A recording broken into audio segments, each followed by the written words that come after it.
Morning YouTube, Mark here with another edition of The Good, the Bad, and the Ugly. Now, I picked up my fragrance for today, which is Le Male, and it was just sitting there, and I decided, you know what, I got a couple minutes, let's do Good, the Bad, the Ugly.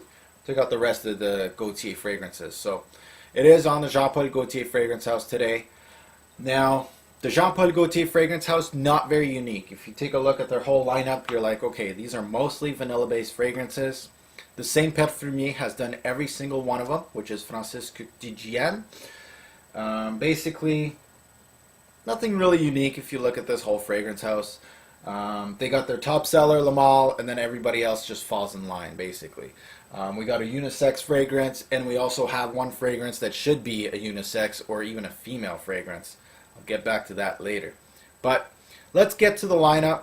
First of all, I am introducing a new feature, which is going to be called the most overrated from this fragrance house. So I'm going to do, you know, everybody's, a lot of people are saying, Mark, you're too nice. You need to start, you know, being a critic.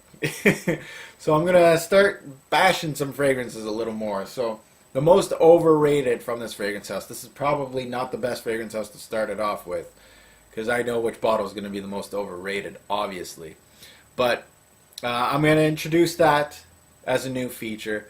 So let's get to it. I'm going to show you guys my lineup, and then we'll get on with it, alright? So my lineup, of course, Le Male. I also have the two summer editions. I got 06 and I got 09. No difference in the juice. Only the bottle looks different. Alright, now we got Fleur du Mal, which is the one that I think should be more of a unisex fragrance than anything. And then the unisex discontinued, I hear. Gaultier Squared. Alright, so let's get to it. First of all, most talked about. Their best seller, their flagship, obviously, it's Le Male. Their top seller. Okay, now my personal favorite, we know what it is. It's Le Male. Alright, now this is when it gets a little more interesting. I can't pick Le Male for everything. Now this is the most underrated fragrance. The one that maybe kind of didn't get the sales that it was supposed to get. Not a lot of people have it. Not a lot of people have tested it. It's their most underrated fragrance in my eyes, which would be their unisex fragrance, the one that just got discontinued. Gaultier Squared. Definitely a vanilla-based fragrance, but very, very nice. And I like the bottle. Definitely interesting. Before, a week ago, I was going to do Fleur du Mal as being the most underrated, but this spring, it's been really, a lot of people have been talking about Fleur du Mal. A lot of people are getting samples. A lot of people are purchasing this fragrance. So it's not the most underrated anymore. I think a lot of people are talking about it. So this guy gets the nod.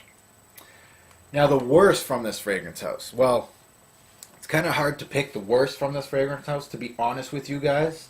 Definitely Le Male, the top seller. Then we got Gaultier Squared, which is really an underrated fragrance, and then Fleur du Mal is a different beast on its own, but it's definitely worth a look at. So I had to go with the one that I don't use that much, which is Le Male Summer Edition. It's basically watered down version of Le Male. I only use it for summer when it's really hot and humid and I really want to wear my Le Male, but I can't because it's really potent. I go with this summer edition and it fits the bill. But definitely it is the worst fragrance from this fragrance house. It's just a seasonal fragrance. So my new feature, the most overrated fragrance from this fragrance house. Well, I've been guilty of overrating this thing like crazy. But it is Le Male, which is the most overrated. I'm not really going to get into it. We all know it's definitely up there in my book. So the most overrated fragrance in this fragrance house. So again, comment below. Always let me know what you think is the good, the bad, the ugly on the Jean-Paul Gaultier Fragrance House. If you hate Fleur du Mal because it has way too many flowers and it should be a feminine fragrance, let us know. Definitely comment below. Let me know what other house you want me to do a good, the bad, the ugly on. And of course, always comment below if I'm missing bottles from a fragrance house. Let me know what I'm missing out on. Alright guys, thanks for watching.